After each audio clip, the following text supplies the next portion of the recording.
Hi, Nia. I'm Mike Null from the Nerds of Color. How are you? I'm good. Thanks for having me, Mike. Thank you for coming on and chatting with us. Honestly, I'm so excited to chat about this because I watched the film.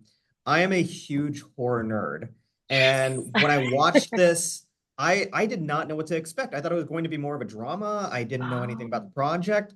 I went ahead and I watched it, and it terrified the crap out of me. I love that though. It yes. was right up my alley. For me, it's you and Thomas, kind of just bringing this horror short that really evokes the works of like, let's say Mike Flanagan or Jennifer Kent, and I Oof. I really love that. In 12 minutes, there's so much emotion, there's so much to say, and yet you're not just going for conventional jump scares, you're going for mood and tension and atmosphere, and all of that is fueled by the emotion that we feel from these two characters. So really brilliant job. Brilliant job. I Oh my wanted to gosh. start out by saying that. Thank you. Oh, that's a huge compliment. Like I'm just a little overwhelmed right now. But you It's nailed so it. We true. were going for something a little bit more art house, more atmospheric, more story oriented. So thank you. You nailed it. You got it. I'm glad I did because honestly, it speaks so well. It speaks volumes into your work. And my first question really is, where did the idea for this story come from, and how did you get involved as both a producer and a lead on this? Okay, so well, Thomas has always co-directed with his brothers. He actually originally comes from Thomas Affolter, usually comes from animation, so they're known as the Affolter brothers. And so he's directed live action before, but always with his brothers. Four brothers. It's pretty crazy, and they all like each other, right? Can you imagine working with your siblings all the time? They're an amazing combo. And he wanted to branch out on his own because animation is their biggest source that where they all kind of excel in, but he wanted to do more live action. So something that I always do in December is I kind of try to reconnect with my friends. I don't like to do like New Year's resolutions because I feel like it's almost like too much pressure. So I think of it more like, what do you want to do next year? Like, what are you most excited about? And Thomas said he wanted to direct live action. So I said, do you have any ideas? So he pitched me this idea. He said, I have this idea of a war veteran, an incapacitated war veteran with a nurse. And we find out that even though he's celebrated for the wrong reasons because he has all these Mhm. secrets. And so I was like, you have to make this. And I will be the lead. And so I pretty much like pushed myself into the project. But then, he thought about it and he came back and he said, hey, how about you be a producer as well? What do you think? Right? He's like, that way you can be a part of the development of the script. Because right now it was just a story, right? And we could flesh it out together. And so I know a big inspiration for him was around this time in Canada, we had found out about all the residential schools, the mass graves in Canada, and finding out that they were as recent as like the 70s. So he was just very upset and wanted to write about, I guess, like figures that are seen in a very honorable way, right? Like the Catholic Church or military veterans, and how some of them have been harboring these secrets but being celebrated. So yeah, he really wanted to kind of shed some light on that, and so I'm really thankful that he was open to it being like what was important to me was that the story wasn't connected in the sense that like Jen, the character, is Vietnamese, but the connection wasn't like, oh, it's her ancestor that like he killed. Because I find that sometimes that's a trope with Yeah. BIPOC stories. It's always like, oh, they're connected. They know each other family. That's why it affects them. But the reality is, I think any human would be affected by the story. And so I thought it'd be interesting if they happen to be Vietnamese and she kind of understands, but not well enough to really know what's going on. I actually love that about this movie though. Yeah, the short film because it really connected with me as like an Asian American as I'm sure connected with you as well, both as a producer and an actress. It's not just about viewing this from a POC lens. It's about viewing this from a human lens. The Exactly. atrocities of what's been done in the name of war and in what people Hmm. consider to be serving one's country and everything like that. But you're actually just, especially in the case of the character, in this film, Hmm. you're basically just indulging in cruelty and in evil to other human beings. And you're using war as a justification to carry out all of these Yeah. these horrible things that you're somewhat sadistically embracing. And that I think is even scarier than any ghost or creaky noise or anything supernatural in this movie. And that's one of the things that I really love that Thomas wrote into the script and that you helped bring out as both producer and a phenomenal actress, really. Yeah. Well, I I have to also thank my co-star, the yes. legendary Mel Tuck, He had a Yes. tough role. It was so brilliant though. Mel was fantastic. He doesn't have any specific lines except for the recording, right? But Hmm. everything that he does with his mannerisms, with his eyes, it's hard to do a horror movie, when you're not able to really like do a whole lot vocally, and Exactly. he Yeah. sells it. He sells it so brilliantly. Both of you guys do. So Thank phenomenal. you. Yeah. Really. I honestly think that this is a movie with a message that I think persists a lot more today than ever before. We're really living in a time when, intolerance and racism is actually on the rise, you know? I Gosh. mean, Yeah. people are really taking people of color and just using them as scapegoats. And, Hmm. yeah, it's one thing for me to go out as part of the Nerds of Color and say, hey, treat people of color better. I'm going to go further, much like your film, and say treat human beings equally, guys. I mean, Yeah. like with respect, with love. Yeah. They're It's not they're that hard. I don't understand. exactly. And but everyone needs a common enemy, as they even say in Wicked, for God's sake. I mean, like, which is horrible. But given that, and given the era that we're living with, what do Hmm. you hope and want people to take away from a movie like this, especially given the times that we're living in, and the potential atrocities that have been committed throughout history, in similar events, I think, yeah. I mean, that's a really great question. I think there are no heroes in war. Like I feel like there's no winning group. Everyone loses. It's like you said, it's a massive atrocity. There's trauma, there's death, there's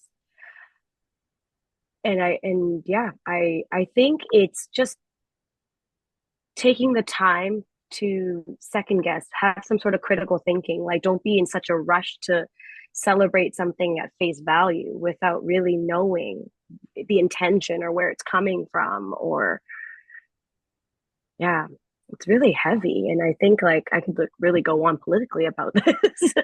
But I think just like for now, just yeah, it's scary times that we live in. So I think it's just remembering human decency.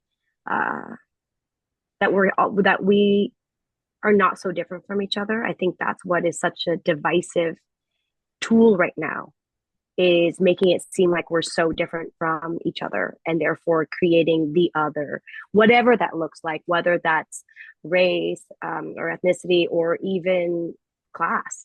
Like, I think it's important to remember that we're all in this together, which is hard right now, but something that I it's have to keep reminding, myself. it really is a lovely message. One of the things, if I may as well, what I Mm-hmm. loved about it was the atrocities that we hear on tape, committed at the height of the Vietnam War in 1972, according to the recording. It's just a stark reminder of where we were, where we progressed, and where we potentially can see ourselves falling back to, Yeah. which again is the scariest thing I think about this film. Jump scares are obviously very scary, but what stays with you is the horror that we could see something like this again. And that's just not only frustrating, but Yeah. also terrifying at the same time. So Yeah, and also like Thomas said, research, because he wanted it to be as accurate as possible, and those were some torture techniques. So yeah, you're right. It is the most scariest part because it is based in reality. it's for me, that's really what kind of stayed with me. I mean, like the horror part stayed with me quite a bit because again, I'm such a fan of things like Haunting of Hill House, Haunting of Bly Manor, Midnight Mass, all of those Mike Flanagan kind of movies where the imagery is wonderful, the mood and the tension is wonderful, which is something that Thomas and you bring out of this film. So that definitely stayed with me, but what stayed with me even more was human horror, I Mhm. think, aspect of this. So that I thought was quite brilliant. Um, Kind of going into the idea of horror, and into the idea that sometimes the best type of horror out there is one with kind of a satirical societal message. Mhm. I wanted to ask your opinion as both a horror producer and a horror actress and a storyteller. What, in your opinion, makes a successful horror film? Mm. I think a successful horror film that lasts the test of time is tapping into people, like if they're able to connect with it, if it's a common horror, if that makes sense, which is usually more like psychological, right? Like I feel like jump scares, as you say, amazing when done like really well. Like I do crave those. I'm a screamer. Like in the theaters, like I'm like but then I also like love it. So, but I think the horrors that last with you are the ones that really tap into someone's psychology. So, for instance, that's what I love about horror because you can say you're a horror fan, right? But like the spectrum of horror is so large. There's so many subgenres within it, and everyone has their own. I think horror is so specific to a person. So I think what makes a lasting horror is something that taps into like a fear that touches everybody, right? Like I think we can all agree that like The Exorcist is terrifying. What if we were possessed by a demon? You think of all the horrible things that some like that. Another part of that is losing control. Yeah. Someone is taking over your body. You're going to be gone. So whether you're like on the other side, if you're Ellen Barkin being like, "Oh my God, my daughter, I have to get her back," or if you're so there's that side. And I've had conversations with people where I find 1408 Yeah. terrifying, Yeah. right? You're like in this constant hell loop. But I've heard other people say it's not that scary, right? Because they need to see more like visceral, Yeah. more like probably more like Saw to be scared. But so I think that that's the beauty of horror is that it's so unique to the person. I agree as well.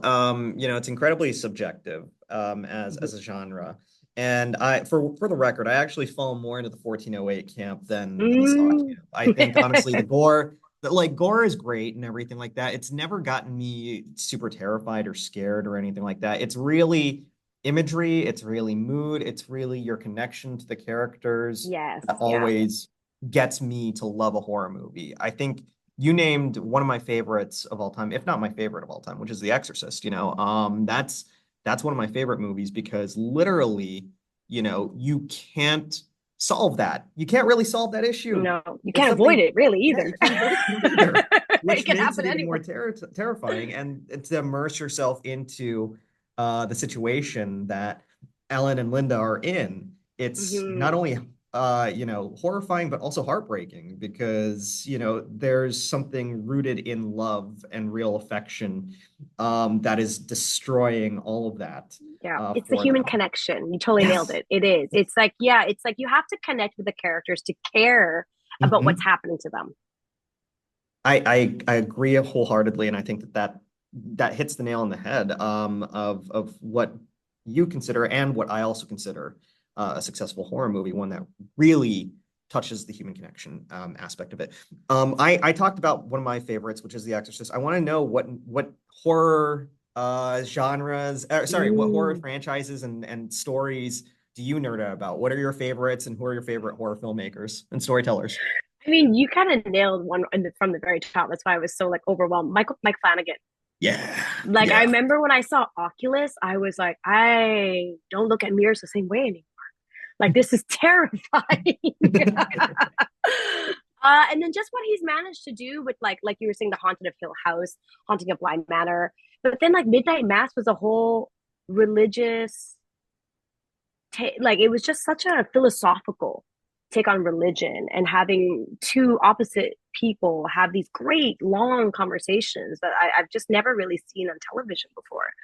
So I thought that was like an incredible feat and a great backdrop to this like horror that's happening on the island. Mhm. It's almost like the horror was like, you know what I mean, like over here, Yeah, and then all the religious conversation and battling of good and evil was over here. So yeah. that was yeah, that was incredible. Who another? Oh, that's tough. I mean, a classic I love to go to is The Brood, which Ooh, is yeah. Cronenberg, amazing. Like I have a soft spot in my heart for body horror, which is a Yes. weird sentence to say out loud. But that has always been like my top body horror piece. I don't know, just I've never been so scared of like kids in snowsuits. So terrifying. Another, oh, you know what? So I had never, okay, a little embarrassing. I had never seen the Evil Dead trilogy Ooh, okay. until like a decade ago. I know. So my husband, he found out we were just dating at the time, and he said, "Whoa, whoa, whoa! You've never seen Evil Dead?" I was like, "No." He goes, "Have you seen Army of Darkness?" I was like, "No." He goes, "Okay, okay." And so we have this local movie theater called the Rio Theater, and they show like old runs, and so they were doing an Evil Dead marathon. So he thought it was like the Yes. perfect way to introduce me to the children, and it was amazing. So he was like, "Do you know Bruce Campbell?" And I said, "Oh, from Briscoe County Jr." He said, "What did you say?" I was like, "Yeah, from that, the like Western show." Deep cut, deep cut. You know? Brilliant. But I did read his biography, If Chins Could Kill, and he had a great time on that show. So maybe that's what I was like taking away from it, his joy. But but I saw it and I instantly loved it. I thought Sam Raimi did an incredible job of combine. Like he is the king, I think, of like horror comedy Yeah. in that way, and that sort of like, and those like sharp cuts, and obviously inspired to Edgar Wright, who I Yeah. also love, and like with the sound design, and yeah, really innovative. Sam Raimi was really innovative for having no money. Yes. Like the Vaseline on the camera lens. It's really, yeah. So it was very inspiring to see what like him and his friends could do with no money but a lot of passion. Let me just tell you, in the past 10 minutes, you named my top two horror films of all time. You named The Exorcist and you named Evil Dead 1. And Ah! I love it. Your husband has amazing taste. Yes, he I does. please tell him that because God, he and I think would get along as far Yeah. as chatting. No, he's Uh great. He loves like all horror. He's kind of introducing more to like B film horror or even oh like yeah. C film horror. Yeah. Mhm. Like I think honestly, if you're a body horror fan, I just saw Society this year. With Ooh, Brian Usna, I think is the director. okay. Amazing body horror film. I just saw The Substance as well. So goddamn brilliant. Oh If you my haven't gosh, I'm seen so those, excited. I know it's on my list. It's on my list. yeah, you'll love them as a body horror fan. I love your taste. The fact that you're a Cronenberg fan too. I mean, come on, Yes, I know. that is genius. I love that. Canadian girl at heart, right? Gotta love my. Um, some of the best horror movies in the past couple of years started really as shorts. When you think about Lights Out and David F. Sandberg, or recently I think Smile too, Parker Finn. It started out Oh, really as a short. really? I love the idea that these really, evocative, emotional, visceral, terrifying short films can be expanded into something larger and something deeper. So, apropos of that, wanted to know if you and Thomas are interested in expanding this into a feature film. And have you ever talked about it? Have you ever decided, like, thought about pitching it to studios? Because I honestly think people would love the living hell out of this, especially in the era of neon horror and A24 horror, you Yeah, know? Hmm. that's true. I mean, like we have talked about it. We don't. I don't know. I mean, I think at the beginning we were like, do we want to use this as kind of like something to kind of, like you were saying, like pitch to a studio to do a feature? But we feel like it's kind of like a full story. But you're not the first person, so maybe it is time to reevaluate and be like, okay, how do we feel now? Yeah. Right. So yeah, it might be worth checking in because I guess to us maybe we feel like it's a full story, but maybe it would be more like because we do talk about the General Matheson, and he doesn't have a relationship with his daughter, right? Because I do, Jen does talk about, oh, is that your daughter? Does she come around? And she doesn't. So there obviously was a falling out. Yeah. And so that would kind of hint that maybe she knows that something is off about her dad, or that maybe there's aspects of his life before that she doesn't want to be a part of. Yeah, so there's that, or maybe we would go into Jen's background about like what happened with her daughter, Yeah. so all right. See, you got me talking out loud now. I tell you, as a fan, I would love to see it. You are correct. You tell an entire story, no questions asked by the end of this, Mhm. after 12 minutes, which I do love. But then at the same time, because I loved it so much, I want to see more. I want to see even deeper about Jen. I want to see, even deeper about his daughter and his relationship. There's a lot that I think you guys have to say, and I think unlike just regular cash grabs, that could definitely be put into a nice 90-minute movie, with Mhm. both yours and Thomas's style, your acting as well, your decisions as a producer. There's so much room for this expansion here. And I'm just gonna say, I'm gonna put it out there in the world. I would love to see you guys, if not turn this into a full feature, work on a full feature because the horror genre needs more of this. Well, I we got definitely would need to get like our incredible cinematographer, yeah. Kayla Wachell. She was a big part of creating this moodiness. She was brilliant. Like just Yeah, some of the off-frame images of just like the room and the lights, but then there's darkness around it. It was yeah. really moody. It was really creepy, and it was actually Hmm. brilliant. The light in the attic and the doll hanging. Oh my Oh my God, gosh. so creepy. Nightmare fuel. Yeah, I did Um, not really have to act. I'm like, this is terrifying. Who made this? Our production designer. Such a brilliant job by the crew. I know that we're running low on time, but I do have one question for you, one last question for you. And for me, being a fan of this genre, there isn't a whole lot of horror filmmakers or producers that are POC women or even women in general.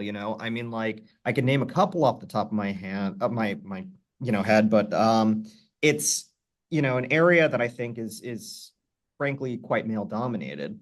So I wanted to know, why do you think that's the case, and what do you think we could do to potentially change that so that folks like you, who love horror and know horror, can actually create more amazing stories in this space and change the game, as it were, because we've seen the same voices every single time. Like how many Saw movies, how many like different franchise movies, and everything like that. What are your thoughts? Well, I think there is a bit of issue right now with like the way that films are being produced in the Mhm. sense that like we really don't have that middle range anymore, right? Because of the streaming platforms, we have like the big budget movies. So in order to get a theatrical release, it costs so much more money to get butts in seats. And so I feel like, studios aren't willing to take the risk. That's why they're gonna go to like franchise IPs over and over again because they know it's a guaranteed hit. There's already a market, there's already a fan base. People will come out for it because like I've heard that you have to dedicate like Matt Damon said it best where he was like, when you start adding it all up because how much it costs now to advertise to get people to the movies, like ever since the pandemic, I think that has kind of changed audiences sort of like perspective on movies and films. Like they'd rather watch at home, so it costs more to get it out there, so production companies and studios aren't willing to give the opportunity. So I feel like a lot of these indies now, like it's like lower budget indies that are self-made. So I feel like what's gonna have to change is production companies like that kind of more mid-range ones that are willing to take risks, or studios willing to take risks on smaller production houses. I You agree know, with you. Mhm, yeah. As well as like I feel like it is slightly changing having more women mhm. in like I think just even in filmmaking in general, like behind the camera. I think that's slowly changing. People but it is, sometimes it is, especially in film, like a name hire business. You It's human nature. You kind of work with who you know, who you trust, because it can be quite stressful. So I think it's creating more opportunities Mhm. for women to come and shadow on set and work in a mentorship sort of opportunity where they can, be given a seat at the table. I agree wholeheartedly, and I really want to see that. Because honestly, with work like what you and Thomas are doing, your cinematographer as well, there's so many amazing storytellers out there that aren't getting the chance to create movies that could be potential game changers. And Mm-hmm. one of these days, I'm really looking forward to seeing you guys blow up and change the horror game because after seeing The Sorrow. I could feel it. You guys are definitely the next generation, the next Sam Raimis, as it were, the next Oh, Friedkins, the next damn.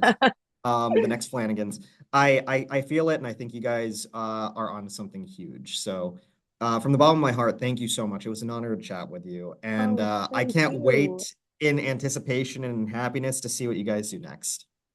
Thank you so much. It was a great conversation. I love it. I nerded out. I love it. Thank you I again. love when you get an opportunity to nerd out. You should nerd out. That's what we do at the Nerds of Color, you know? But yeah. Yes. Nee, thank you so much. Thank you. Artists and professors, maybe a nerd who's just like you, talking about the things that you like too. So I invite you to the NOC. In full color, you see me. The hard knock life, comics, movies, and TV. Yeah, pop culture with a different perspective. Watch it on your screen, hit play, so check this.